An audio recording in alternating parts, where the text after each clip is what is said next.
Good morning, everyone. Welcome to Sports Shorts Daily on this Monday morning edition, the last Monday in July 2025. Tommy Krysan, Ronnie Rantz with you, TK over at Court Street Cafe in Port Allen, downtown Port Allen, Louisiana, right across the Mississippi River Bridge from the state capitol and Pete Goolsby Field. I am in an undisclosed location presented by the Louisiana Sports Hall of Fame. Go to lasportshall.com. By the way, about a month, maybe a month and a half away from announcing our 2026 Hall of Fame class for the summer of 26. Going to be another crop of stars and studs for sure. Of course, Baton Rouge, Rougarou, and Louisiana and the LeBears Casino are presenting sponsor. Big week, the final week of the Texas Collegiate League summer baseball season is upon us. Tomorrow night, the Baton Rouge Rougarou will be at home hosting game one of a best of three series against the Acadiana Cane Cutters. The Rougarou would host game one and game three if necessary. 7 o'clock start time, going to be a parade of stars. Big pregame ceremony. Brian Kelly, LSU football coach, will be throwing out one of the first pitches along with Stephen Milam. Stephen Milam, Monster Milam, will be there. He'll be signing autographs for kids behind the third base dugout after we get the game underway for a few minutes. So if you'll sign one autograph per kid.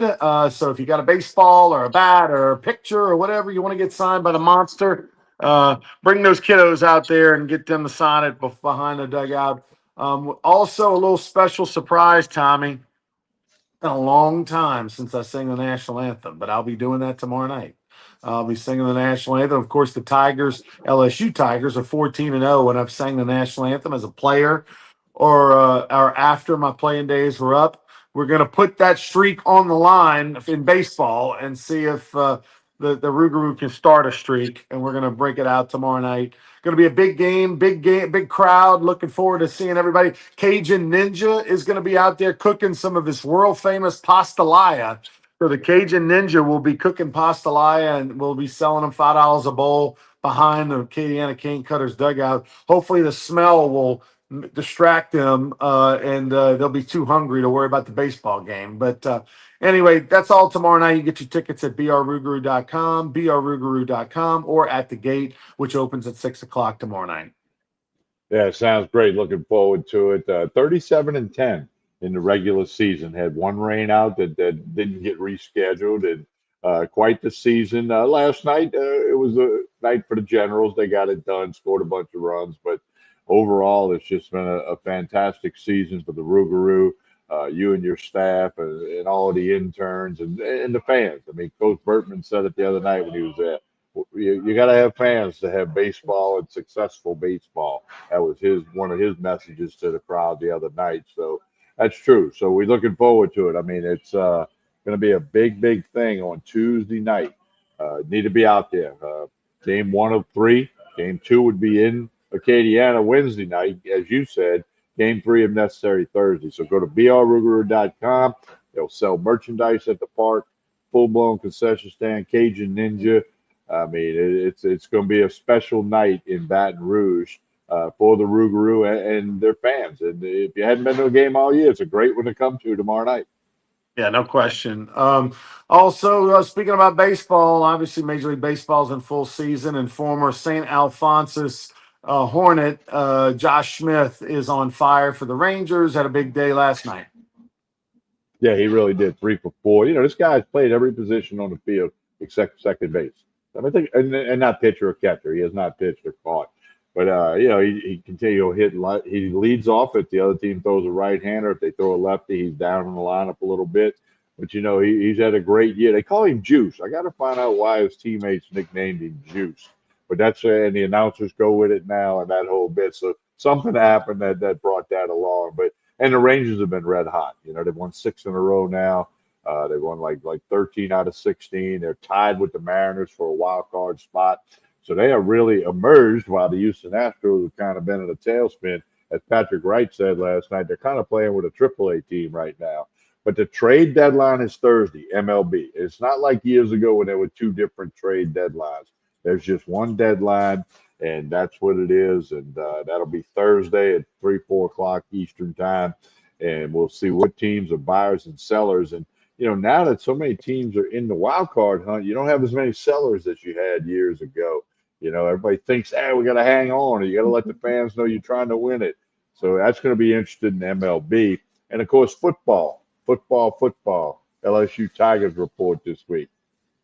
So speaking of the LSU Tigers, right? I mean, obviously, uh, Brian Kelly caused quite the stir last week at the Rotary when he said, Tiger, Death Valley's they're in Baton Rouge, or the Little Death Valley, the mini Death Valley, Death whatever. Valley Jr., he Death said. Valley Jr. is in Clemson, and of course, bulletin board material galore. I'd love to know. I mean, obviously, he knows when he says something like that on a microphone in a crowded room with TV cameras in the back of the room to hundreds of people. He knows that's getting back to Clemson. He knows it's going to be bulletin board material. Clearly, Brian Kelly doesn't care. I don't see the value in it, Tommy. I mean, I know he's placating the crowd. He's playing to the crowd. He's trying to, get them the funny and all that kind of stuff. But man, I just love the old saying, let sleeping dogs lie. I mean, unless he's like, listen, man, they're going to be sky high through the roof no matter what. It doesn't really matter what I say. Maybe there's something to that. I just think for the even LSU fans, and I mean, sure, there's LSU fans that are going, yeah, Brian, tell them, we are the real Death Valley. When in reality, they had the nickname first for a decade and blah, blah, blah. They've won more games at home than LSU has. It's all documented, whatever. But the bottom line is, I think even most educated LSU fans were like, ooh, I'd rather him just not say that. Let's not say that. We've lost five opening games in a row. Why are we putting more of a target on our back than we already have? Hindsight's 2020, but I made the comment. It'd been better off if you go into Clemson and you win to say, no, we had fun at Death Valley Jr., after you win. Because then Clemson comes back to Baton Rouge. If not next year, the year after, I think. No, next year. Next year. Okay, Mm-hmm. so hey, to create excitement, but LSU football will report this week and begin practicing and getting ready. August 30th, it's not that far away. August 30th, that's a Saturday of the Labor Day weekend, and there's a bunch of big games that day. So college football fans, just got to wait a little bit longer. You'll get your fix.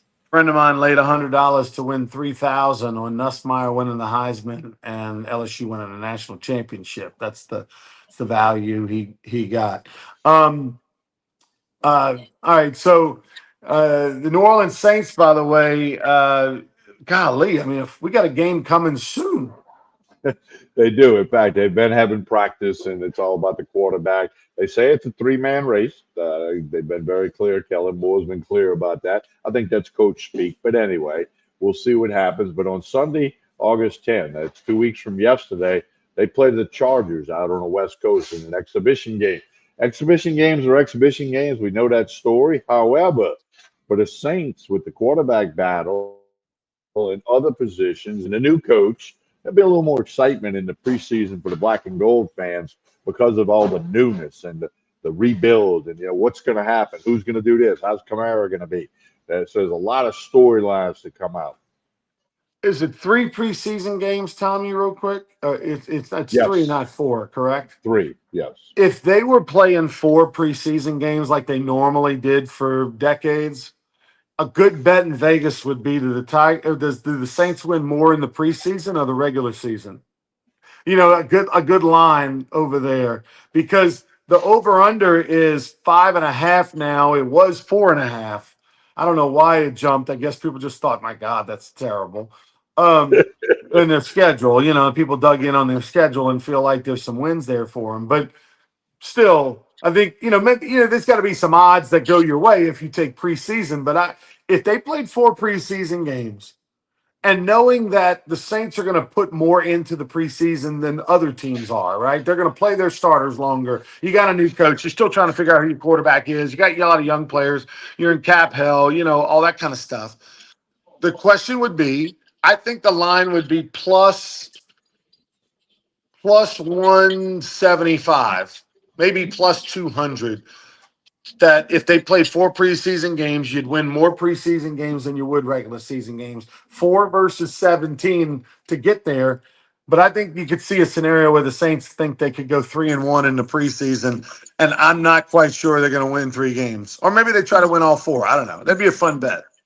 Ronnie, I'm old enough to remember 6 preseason games. Wow, 6. Okay, wow, so but that's when guys weren't in shape in the off season and they had to come in and get in shape. right, If they don't right. show up in shape now, they're done.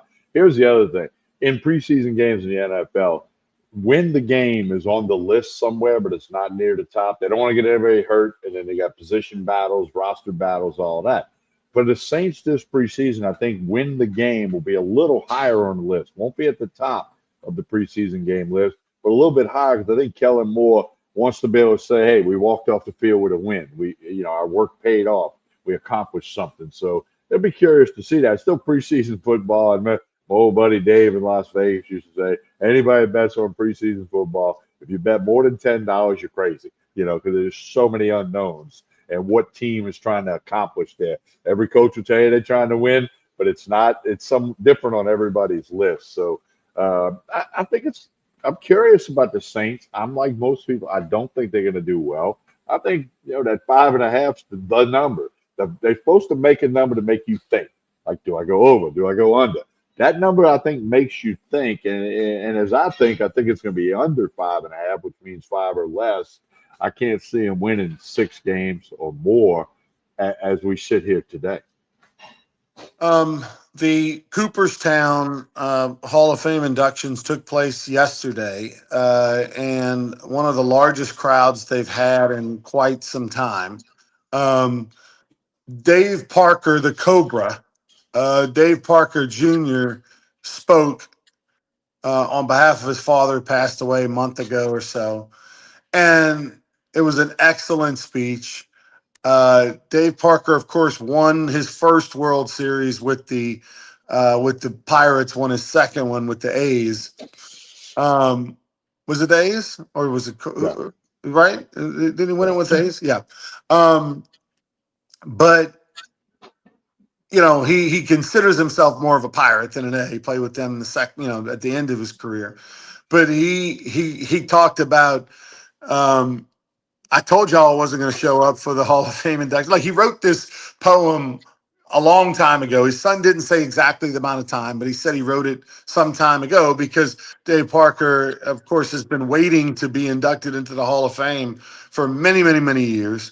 Many people didn't think he'd ever get in. He finally got in, and he kind of let his opinions be known about that. He wasn't happy about the fact that he had to wait forever, but he did. It was a fantastic speech.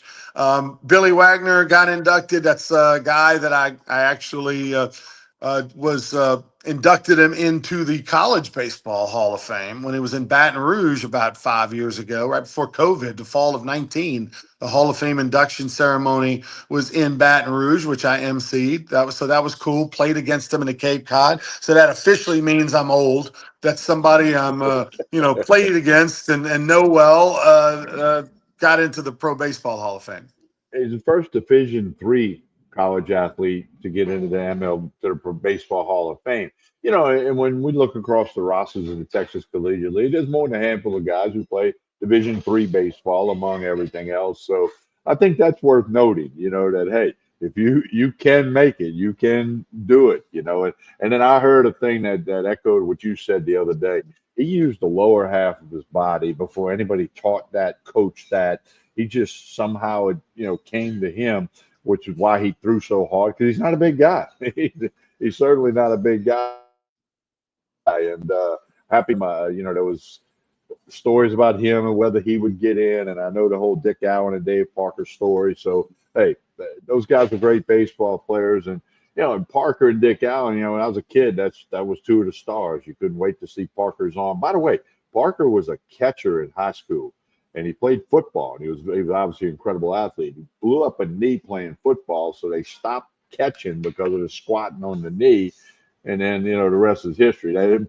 He was probably now I know why he was a catcher because when you see his arm from the outfield, somebody said, "Hey, we need that behind the plate, slow down some base stealers." So quite the story, but he's quite the athlete, and he could play baseball. There's no question about it.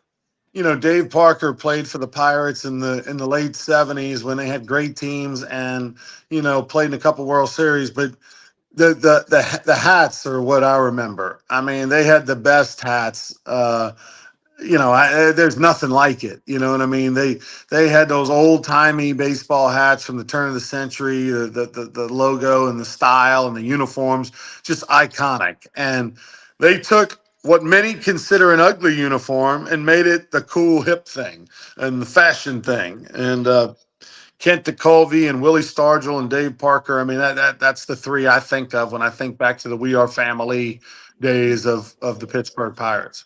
Hey, your old manager on that team, Phil Garner, Yep. the scrap iron, Tennessee graduate. I know you crossed paths with him in the minor leagues a bunch, and in the major league camp that year you went in there. Mhm. So, no, we are family, Sister Sledge, on the dugout. I got to meet Willie Stargell. He spoke in Hammond at a school function thing at Southeastern, and I was the one who went and picked him up in New Orleans and drove him back to Hammond. He did his speech, and then we went back to New Orleans. So I obviously had a lot of conversation with Willie Stargell about that We Are Family and Sister Sledge and just the untold talent on that team. That was a fun day for me to hang out with Willie Stargell, who's also a Hall of Famer. TK, tell us about Court Street Cafe before we get out of here. And a reminder, obviously, brrougarou.com. If you haven't been to a game yet, tomorrow's the one to do. We need you to fill the stands and give us a little home field advantage. Game one of the 2 out of 3 series against the Acadiana Cane Cutters of Lafayette are going to be at 7 o'clock at the Gold Mine, Pete Goldsby Field. You can get your tickets at brrougarou.com. All right, there you go. Rougarou. Look forward to seeing everybody out there tomorrow night. Breakfast, lunch, and dinner here Monday through Saturday at Court Street Cafe. Jason and the staff do a great job. Just a couple of minutes over the Mississippi River Bridge. Didn't take me long at all to get here this morning. If you haven't checked them out yet, please do so. Breakfast, lunch, and dinner, drink specials. Connect on Facebook and Instagram. You'll see the lunch specials. Today, the Monday red beans and rice, right? Red beans and rice on a Monday. That happens today at Court Street Cafe. But on their social media, Facebook and Instagram, they post lunch specials, dinner of the week. Of course, they got steak night on Saturday, and they got a full service bar. So, hey, they'll be geared up for the football season, whether it's Saints, LSU, Southern, whatever it might be. Check out Court Street Cafe. Don't forget to like and share this show, whether you're watching on YouTube, Facebook, or X. It helps in us and our sponsors when you like and share this show. And again, I'm going to put it up there again. Baton Rouge Rougarou, home playoff game tomorrow night. Coach Brian Kelly throwing out a pitch. Stephen Milam, the monster for the National Championship baseball team. There'll be a packed house. And, oh, by the way, the Acadiana Cane Cutters coming into town. Gates open at 6. Tons of food specials, drink specials. B.R. Rougarou. Come on out to the game. Bring the kids. Kids will run the bases like they always do. That's tomorrow night at Pete Goldsby Field in Baton Rouge. We hope to see you there. On behalf of Ronnie, Rantz, and everyone here at Court Street Cafe in Port Allen, I'm Tommy Krysan. Next episode of Sports Shorts Daily will be Wednesday from Tremonti's Meat and Seafood in Baton Rouge. Have a great Monday, everyone.